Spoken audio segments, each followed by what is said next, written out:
जो ग्राम का प्रधान होता है जी, वो पूरे गांव के माँ बाप के समान होता है। बिल्कुल जैसे बिल्कुल एक फैमिली बिल्कुल होती है, एक फैमिली बिल्कुल। का गार्जियन होता हाँ, है, गार्जियन होता तो है। प्रधान पूरे गांव का गार्जियन होता है।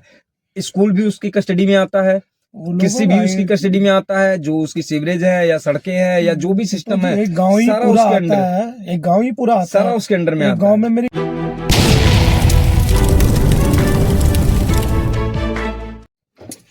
स्टार्ट करो। जय हिंद फ्रेंड्स, स्वागत है आप सभी का मेरे इस यूट्यूब चैनल पर एक बार फिर से।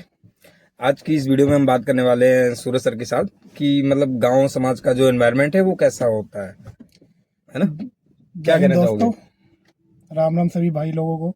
राम राम। राम राम। हम्म। जी संतोष जी, आज हम क्या बातें करने वाले हैं?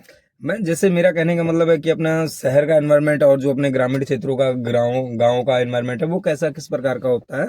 तो मैं चाहता हूं कि अपने सभी ग्रामीण वासियों को पता चले कि उनको किस प्रकार से काम करना चाहिए, किस प्रकार से नहीं करना चाहिए। चाहे वो कानून के रिलेटेड हो, चाहे वो कृषि के रिलेटेड हो, चाहे अपने गांव के विकास के रिलेटेड हो, चाहे वो और भी किसी तरीके की हो। देखो, ठीक है। यूपी मेन माना जाता है अपना सबसे बड़ा, मतलब खेती के लिए काफी अच्छा माना जाता है यूपी, कृषि के लिए। कृषि के लिए। हम्म।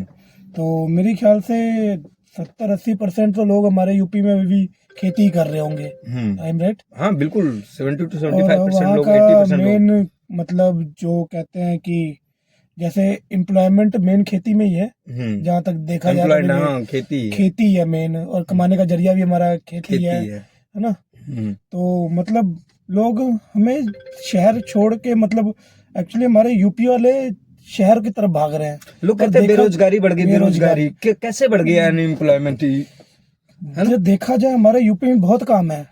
काम बहुत है। तो जरूरी है लोग यहाँ आके मतलब ले दिहाड़ी कर रहे हैं ये, पर ठीक है कि वो फैसिलिटी नहीं मिल रही है हमारे नहीं मतलब मिले। यूपी में। जैसे एक चीज और है, मैं आपने पूछा चाहूँ कि जैसे लोग कृषि अगर करें, खेती करें, मैं कहता हूँ कि जैसे अब मैं सपोज करता हूँ कि मैं जाके अगर खेती करूँ, तो गवर्नमेंट ने, यूपी उत्तर प्रदेश की सरकार ने क्या क्या फैसिलिटी दी हुई है। ना तो गाँव में नहरों का पानी है। बिल्कुल, हाँ, ये कह सकते हैं पंजाब कि की तरह बिल्कुल। देखो, पंजाब में खेती के लिए बिजली फ्री दिया जा रहा है, उत्तर प्रदेश की सरकार नहीं दे रही है ना। देखो, कुछ तो चीजें हैं कि पंजाब में बहुत स्टार्टिंग से, देखो बिजली वाली जैसे बात कर रहे हो, ये सब स्टार्टिंग से है। पंजाब को आज से नहीं, स्टार्टिंग से बिजली फ्री है। हम्म। और इस थोड़ा बहुत प्रभाव पड़ता है, जैसे हमें बिजली का बिल देना पड़ता है यूपी में, तो लोग थोड़ा बहुत इस करके खेती नहीं कर पाते। उस हिसाब से जो सुविधाएं पंजाब और उसमें, उस हिसाब से सुविधाएं सरकार यूपी में नहीं दी हुई है। तो हमारी कुछ मतलब यही करेंगे कि सरकार कुछ करे यूपी वालों के लिए, कि लोग वहां से मतलब शहर की तरफ ना भागे, शहर की तरफ गांव से ना भागे, वो मतलब अपने गांव खेतों से में ही शहर करें। की तरफ। बिल्कुल बिल्कुल। अब जैसे ये है कि मेरे खेत में नहर तो है, काफी सारी बनी है, जी। सरकारी ट्यूबवेल भी बनी है, पर जो उस सरकारी ट्यूबवेल का पानी निकलता है वो कुछ ही सीमित क्षेत्रों में जाता है, ना कि अपने उधर के पूरे क्षेत्र में जाता है, अगल बगल के एरियाज में जाता है। और नहरों का पानी अगर मैं बोलूं तो हकीकत है दोस्तों कि हमारे यहाँ नहर तो बने कम से कम 15-20 साल हो गए, पर नहरों में पानी अभी तक नहीं आया। वहां की ईंटें लोग चुरा ले जाते हैं नहरों की। और सीजनली क्या बात करें यार, पता है नहर में जो ईंटें लगती है ना, वो ईंटें उखाड़ के लेके जाते हैं, अपने देखो, घर में यूपी लगा में लेते थोड़ी बहुत चीजें हैं कि लोग सोचते हैं कि हम ही करें या हम ही ले, मतलब दूसरा ना बरत पाए। ऐसी बहुत सी चीजें हैं, जैसे जाति वगैरह, हाँ, कि जातिवाद धर्म। जातिवाद धर्म वगैरह, तो बहुत सी चीजें हैं यूपी में, मतलब कि सुधारने की जरूरत है। तो कैसे? देखो, कुछ तो मतलब वहाँ जैसे हम अभी बात कर रहे थे, हमारे साथ प्रदीप जी भी थे फिलहाल थोड़े टाइम पहले, तो जैसे बात कर रहे थे कि हमें वो शिक्षा, एजुकेशन नहीं मिल पा रहा है। Agriculture education. हाँ, एग्रीकल्चर एजुकेशन हमारे अभी मतलब बहुत पीछे हम। तो सरकार की तरफ से हो सकता है कि प्रोवाइड हो, बट हमारे तक क्यों नहीं पहुंच रही यूपी तक, हमारे गांव या हमारे मतलब लोगों नहीं, तक। सरकार देखो, हम सरकार की गलती नहीं कह रहे हैं, क्योंकि सरकार ने फैसिलिटियां दी हुई हैं। जी। मैंने वेबसाइट पे जाके चेक किया, मैंने और भी रिसोर्सेज देखे, तो सरकार तो हर एक चीज अपनी तरफ से दे रही है, पर ये गांव में हर एक एक व्यक्ति के पास क्यों नहीं पहुंच रही, इसकी जिम्मेदारी किसके पास है? गांव में एक एक व्यक्ति को कौन यार बताएगा देखो, ये सब चीज? इन सब की जिम्मेवारी जो है जिला आपके हिसाब से? पंचायत या प्रधान, इन सबको होना चाहिए कि हमारे गांव में हर एक फैसिलिटी अवेलेबल कराए होनी अवेलेबल चाहिए। कराए। बिल्कुल, कि हमारा देश मतलब हमारा गांव या विकसित हो। तो इन सब चीजों का मतलब मेन तो कार्य उसे प्रधान का होना चाहिए, पंच सरपंच जो हाँ, भी हो, ग्राम मतलब प्रधान का। ग्राम प्रधान का। इन सब का उसे मतलब बनना चाहिए कि कुछ हो, कुछ अलग हो हमारे गांव में, मतलब लोग देखे आए रहे, यहाँ से मतलब बाहर ना जाए शहरों की तरफ। तो ये सब जिम्मेवारी तो मतलब बनती है सबसे। और मेन पॉइंट आज संतोष हम बात करते हैं एजुकेटेड की। देखो स्कूल तो है हमारे गांव में सरकारी, पर स्कूलों में टीचर नहीं है। टीचर नहीं है, बिल्कुल सही व्यवस्था है। ये सेम कंडीशन मेरे स्कूल की भी है कि स्कूल बना हुआ है, मास्टर आते हैं 10 बजे, बच्चे आते हैं जहाँ मर्जी मन करा, जो पढ़ा नहीं मन करा चले गए।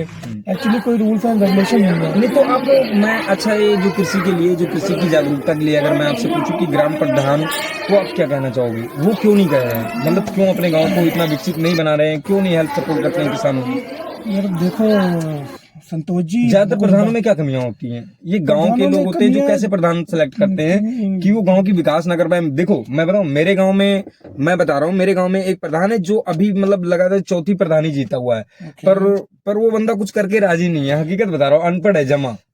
यार देखो संतोष जी, एजुकेटेड का ही बहुत बड़ा फर्क पड़ता है। अगर हमें किसी चीज की नॉलेज नहीं होगा तो हमें क्या बताएंगे। हाँ, जमा ही अनपढ़ है तो बिल्कुल, और यहाँ चेंज करना चाहिए। और मैं प्रॉब्लम यही है ना, क्यों जैसे हम कोई काम करते हैं, हमें नॉलेज नहीं तो हम आगे कुछ नहीं कर सकते हैं। हाँ बिल्कुल, वो हमारे गांव का या हमारे उसका लोगों का मतलब वहाँ बच्चों का भविष्य खराब हो रहा है।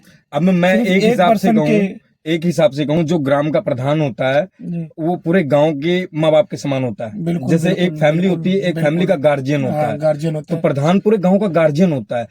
स्कूल भी उसकी कस्टडी में आता है, किसी भी उसकी कस्टडी में आता है, जो उसकी सीवरेज है या सड़कें हैं या जो भी सिस्टम है, एक गांव ही पूरा आता है, एक गांव ही पूरा आता सारा उसके अंडर में आता है। गांव में मेरे ख्याल से कितने घर होते हैं, मुझे तो इतना एस्टिमेटेड नहीं। एस्टिमेटेड मैं आपको बता देता हूँ क्योंकि मैं रहता हूँ। एक गांव में कम से कम 200, 300, 250 या 100, 150 घर होते हैं। 100-150 पर कई बार गांव बड़े होते हैं। हमारे इधर गोंडा जिला में डिपेंड करता है। हमारे इधर गोंडा जिला में एक बड़का गांव बिशंभरपुर का नाम गांव है, जो भी हमारे दर्शक देख रहे होंगे उनको पता होगा। वहाँ मिनिमम 2200 घर है एक गांव में। 2200 घर है, वैल्यू करता है। पर उस गांव में क्या है ना दोस्तों, क्योंकि सारे पढ़े लिखे लोग, ब्राह्मण ठाकुर जो भी रहते हैं ना, वेल एजुकेटेड लोग रहते हैं, इसलिए उनके गांव की कंडीशन भी ठीक ठाक है। संतोष जी, जब ऐसा आपके गांव में है तो मेरे ख्याल से आपके गांव के जो भी प्रधान है उसको चेंज करना चाहिए। तो इनसे पूछो, हमारे दर्शक से पूछो कि ये लोग चेंज क्यों नहीं करते हैं।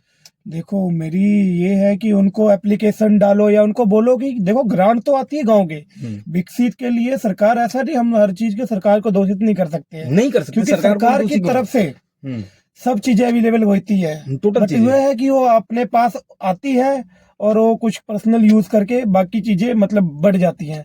तो अगर वो चीजें अगर बेनिफिट मिल रही है सरकार की तरफ से तो बेनिफिट क्यों ना उठाया जाए। अगर आप लोग एजुकेटेड हो या मतलब पूरे 3-4 गांव या इकट्ठा होके, तो उस पे एक्शन वगैरह लिया जा सकता है। ऐसे आपके मतलब पुलिस है आपके सपोर्ट में। अब तो ऑनलाइन इतनी सुविधाएं अवेलेबल हो गई है, सारी टोटली ऑनलाइन है। बिल्कुल, तो हम केस वगैरह कर सकते हैं, कुछ बहुत सी चीजें हैं जो मतलब ब्लॉक में जाकर कंप्लेन कर सकते हैं, डीएम के पास जाकर उनके खिलाफ एक्शन ले सकते हैं। बिल्कुल, चलो मैंने मान लिया कि प्रधान के खिलाफ एक एप्लीकेशन में इंक्वायरी नहीं होती, 2 एप्लीकेशन में इंक्वायरी नहीं होती है, उसके पास अगर आपके पास तीसरा चौथा एप्लीकेशन डीएम के पास जाता है एक गांव से, तो 110% उस प्रधान के ऊपर इंक्वायरी होगी, उसको टर्मिनेट किया जाएगा, उसको हटाया जाएगा प्रधानी से। ये जहां तक मेरा हिसाब है, मेरे को पता है। क्या प्रधान का नाम क्या बताया आपने? उसका नाम वैसे दशरथ है, पर उसको लोग कल्लू प्रधान कहते हैं। कल्लू प्रधान नाम है भाई। नाम ही जब कल्लू प्रधान है तो कल्लू क्या ही करेगा। कल्लू क्या ही करेगा, कल्लू की तो बेइज्जती होगी। पर अभी ना मेरी बेइज्जती, जब यार नाम ही ऐसा रखा है तो बेइज्जती तो बनती है ना। दशरथ नाम है उसका, दशरथ नाम है। और एक प्रधान कुछ बीच में इससे पहले थोड़ा बने थे, तो उन्होंने गाँव को क्या किया कि दूसरे की जमीन को कब्जा करके उस पर मतलब सरकारी है थोड़ी अभी तानाशाही मेरी शहर से यूपी में चलती है। तानाशाही बहुत ज्यादा चलती है ना। हाँ। गुंडागर्दी अब थोड़ा बहुत हाँ कि हुआ है कम योगी के आने से, ऐसा बात नहीं। पर मैं इससे एग्री नहीं हूँ कि जो अभी हमारे यहाँ ठाकुर ब्राह्मण विधायकों का पूरा दबदबा थाने में चलता है पूरा बराबर चलता है, गरीबों की सुनवाई बिल्कुल नहीं होती है। हाँ चलता है, एक्चुअली मुझे भी उतना नहीं पता। कई बार मेरे यहाँ मेरे ही चौकी थाने में मेरी से पुलिस से बहसबाजी हो जाती है। मेरे घर पे आए हुए पुलिस वालों से कई बार मेरे गाँव वाले देखे होंगे तो उनसे भी मेरी बहसबाजी हो जाती है, नॉर्मल सी बात है। बिल्कुल, हम यही चाहेंगे कि थोड़े टाइम तक मतलब हो सके तो आप सभी से रिक्वेस्ट है कि जो भी हमारी वीडियो वगैरह देख रहे हो कि अपने आप को थोड़ा एजुकेटेड करने की कोशिश करो। हाँ, थोड़ा ज्यादा नहीं, चीजों को समझो, स्टडी करो। आपके पास अच्छी नॉलेज है। आज के टाइम में टेक्नोलॉजी के आईटी का जमाना है, तो आप लोग हर एक चीज सर्च करो, देखो क्या कैसे होता है और अपने आप को थोड़ा सा डेवलप करने की कोशिश करो। बहुत अच्छा, मतलब हमारा यूपी बहुत अच्छा बनेगा।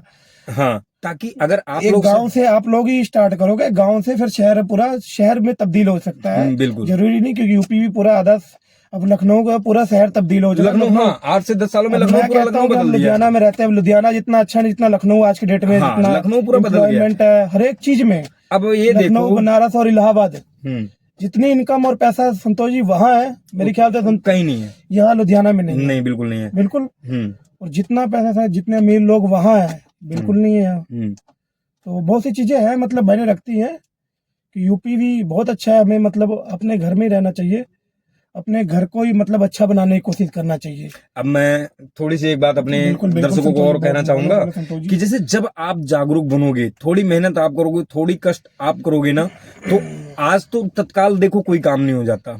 एक +2 का एग्जाम भी क्वालिफाई करने के लिए 1 साल पढ़ना पड़ता है ना।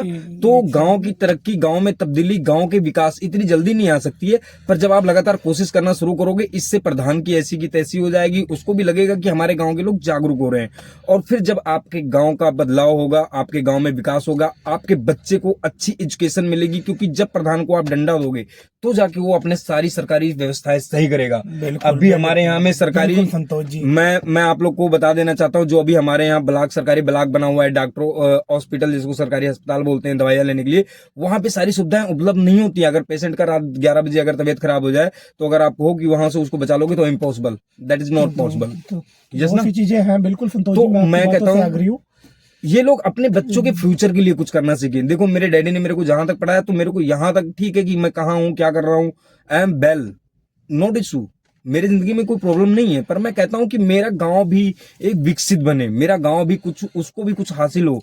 देखो हमारे गांव में भी हर फैसिलिटीज अवेलेबल होगी, तो हमें भी अच्छा लगेगा। कोई हमारा फ्रेंड सर्कल जाता है, कोई रिलेटिव जाता है, तो हमारी तारीफ करता है, मतलब जैसे कि हाँ वो गांव अच्छा है। हाँ। जैसे हम जाते हैं शहरों में, मॉडल टाउन, शहर में, हर एक शहर में मॉडल टाउन क्यों फेमस होता है? क्योंकि मॉडल टाउन एक्चुअली नाम ही ऐसा, और हर सबसे डेवलप है, डेवलपमेंट एरिया होता है, इसलिए बिल्कुल इसलिए यूज करा, क्योंकि हर शहर में मॉडल टाउन मिलेगा, पर लेकिन हमारे यूपी में मॉडल टाउन नहीं मिलेगा आपको। तो हमें भी अपना गांव ऐसे चेंज करना है कि जैसे मॉडल टाउन, कहाँ गया मॉडल टाउन, अपने गांव को हम मॉडल टाउन बनाना चाहते हैं। बिल्कुल मॉडल टाउन एकदम हाई डेवलपमेंटेड एरिया, कि अपने गांव में एक बढ़िया सा स्कूल, इंग्लिश मीडियम स्कूल हो, जो कि हमारे स्कूल में नहीं है, हमारे गांव में नहीं है, अगल बगल भी नहीं है। और हम अगर हम अपने बच्चों को अच्छी एजुकेशन देना चाहते हैं ना, तो हम अपने गांव में नहीं दे सकते हैं, है ना, क्योंकि अच्छी एजुकेशन के लिए, अच्छी एजुकेशन के लिए आई थिंक बड़े स्कूल 20 किलोमीटर दूर जाना पड़ेगा, और ज्यादा पैसे इन्वेस्ट करने की जरूरत है, जो कि हम अपने गांव के सरकारी स्कूल को ही वेल एजुकेटेड बना सकते हैं।